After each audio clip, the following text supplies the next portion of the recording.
Salut mes abonnés, on se retrouve pour le 8e épisode. Il en reste pas beaucoup puisqu'aujourd'hui on est le lundi 12 mai et du coup il reste 18 jours avant le départ, donc qui aura lieu le vendredi 30 mai à 7h du matin. Je serai en combi néoprène, prête à aller nager 2000 mètres et enchaîner avec du vélo et de la course à pied. J'ai du mal à réaliser. Du coup c'est très bien, je rentre dans la période d'affûtage.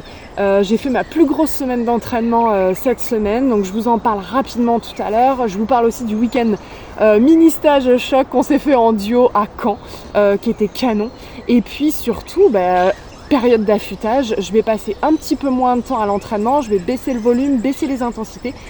Et je vais passer un petit peu plus de temps à mentaliser, à faire un peu de visualisation, à penser à tous les petits détails, par exemple sur les transitions, à ce qu'il faut que je prépare, à penser à la gestion de l'alimentation, sur le vélo notamment. Donc voilà, ça va être la période un petit peu de préparation mentale. Allez, on enchaîne, petit récap rapide de ma semaine. Alors cette semaine en natation, j'ai fait une séance, je suis allée nager 2000 mètres et ça m'a fait du bien parce que j'ai pu ne pas faire de pause. Donc ça se rapproche le plus de la condition du Frenchman, même si effectivement je fais les allers-retours tous les 25 mètres. Je ne suis pas en combi néoprène, n'empêche que au niveau de l'enchaînement, de la fatigue, j'ai trouvé une nage dans laquelle je me suis trouvée économique, assez efficace.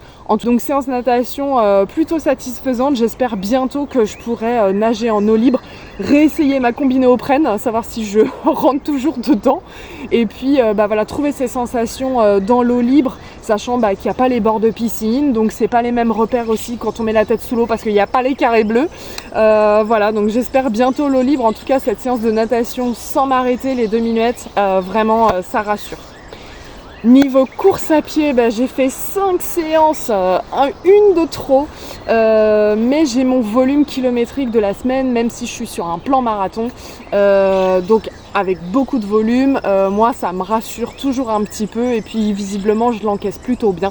Donc 5 séances, j'ai fait un seuil 60, une sortie longue avec des intervalles en travaillant l'allure spécifique que je voudrais faire à Carcan, donc du 5-15, 5-20, et puis forcément de l'EF, donc de l'endurance fondamentale, pour faire tourner les jambes, habituer le corps à faire du volume sans le traumatiser. Donc 5 séances, je suis hyper contente, c'est hyper bien passé. Et dans ces 5 séances, j'ai fait une séance post-vélo. Du coup 7 km, allure spécifique de Carcan. C'était pas si simple à enchaîner, mais n'empêche 7 km, donc ça fait un tiers du SMI. Finalement, avec toute la fatigue de l'entraînement, c'est plutôt bien passé. Ça me rassure plus ou moins, l'allure elle vient plutôt naturellement, mais si ça me demande un effort, c'était plutôt positif. Pour les séances vélo, cette semaine j'en ai fait 2. Alors les 2 n'ont rien à voir. Une séance de vélo qui était assez courte, 30 km, je me suis bien mise sur les prolongateurs, je me suis d'ailleurs mieux habituée à la position et puis surtout à la gestion de l'équilibre. Et puis la deuxième séance, c'était notre week-end choc à Caen. Donc je vous en parle un petit peu plus dans cette deuxième partie. Et donc ce week-end du 8, 9, 10 mai, on est parti à Caen. À la base, c'était pas du tout le projet. On s'était dit qu'on irait rouler dans les Pyrénées, faire du dénivelé pour bien charger les jambes. Et puis la météo s'annonçait vraiment pourrie. Du coup, on a changé nos plans. Au lieu de partir plein sud, on est parti plein nord. On a fait Nantes-Caen le jeudi après un EF. Et ce qui nous a permis donc de faire une sortie longue de vélo le vendredi. Donc 140 km, on est parti de Caen vers l'ouest jusqu'à quasiment Isigny-sur-Mer.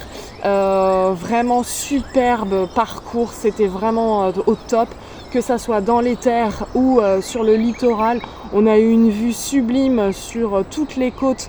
Vraiment en plus pour ce week-end du 8-9 mai, toutes les côtes du débarquement, il y avait beaucoup d'animation, beaucoup de tourisme, en tout cas on s'est senti au bon endroit.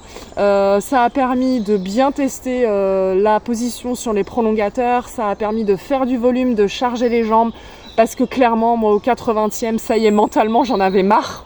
Donc je commence à me dire putain il va falloir en faire 90 au Frenchman. Au 80e vraiment mentalement ça y est, j'en avais marre et puis on avait besoin d'une pause qu'on a faite seulement au 90, donc elle a fait du bien. Et puis au 100, 105e on a pris vent dans le nez Et là, physiquement, autant mentalement ça allait un petit peu mieux, mais physiquement j'avais les jambes chargées, j'arrivais pas à relancer. C'était pas facile, mais heureusement j'ai un paravent, mon mec qui se met devant moi et qui me cache un petit peu du vent, qui m'abrite. Du coup, je mets moins de puissance. Lui, en chie devant, c'est compliqué, mais au final, moi, je suis bien à l'abri derrière. Ça me permet de faire le volume avec un petit peu moins de difficulté. Donc vraiment une sortie superbe, tant pour le paysage, découvrir un autre endroit aussi, parce que faire 140 km sur la région nantaise, je la connais à partir dans d'autres endroits pour faire des week-end shocks comme ça. Franchement, je vous le conseille, ça fait vraiment du bien. Donc, le lendemain, on a enchaîné donc avec la sortie longue de la semaine, qui dans mon plan marathon normalement était 2h30, mais j'avais pris un peu d'avance sur une séance précédente. Du coup, un petit peu moins de 2 heures, on a fait un bloc d'allure, donc à mon allure Spé Carcan, 5,15, je l'ai fait trop rapide. Je m'excuse encore auprès de mon meneur d'allure, donc mon meneur d'allure, mon paravent, mon porteur de ravito, voilà, il est beaucoup pour moi. En tout cas, il a essayé de me freiner pendant 30 minutes, j'avais du mal à rester à la bonne allure, je suis toujours en train de forcer, j'arrive pas à trouver le rythme d'allure de croisière, mais voilà, le bloc est bien passé, la sortie longue était franchement super agréable sur le canal de Caen à la mer, donc qui relie Caen à Ouistreham. Alors c'est un aller-retour, hein. On a fait une ligne droite. Moi c'est ce que je préfère quand les jambes n'ont rien à relancer, quand le cerveau peut déconnecter et juste courir. Mais donc sur le bord du canal, c'était franchement superbe, je le conseille. En plus la météo était canon, donc voilà, la sortie longue est super bien passée. Franchement, on a eu quasiment aucune trace de ce week-end choc. Donc voilà, maintenant place à l'affûtage, à la visualisation. Et puis surtout, je vous dis à la semaine prochaine pour finalement le quasi J-10 avant Carcan. Allez, je vous embrasse, merci de me suivre, mettez les pouces, abonnez-vous. Je vous dis à bientôt, je vous embrasse.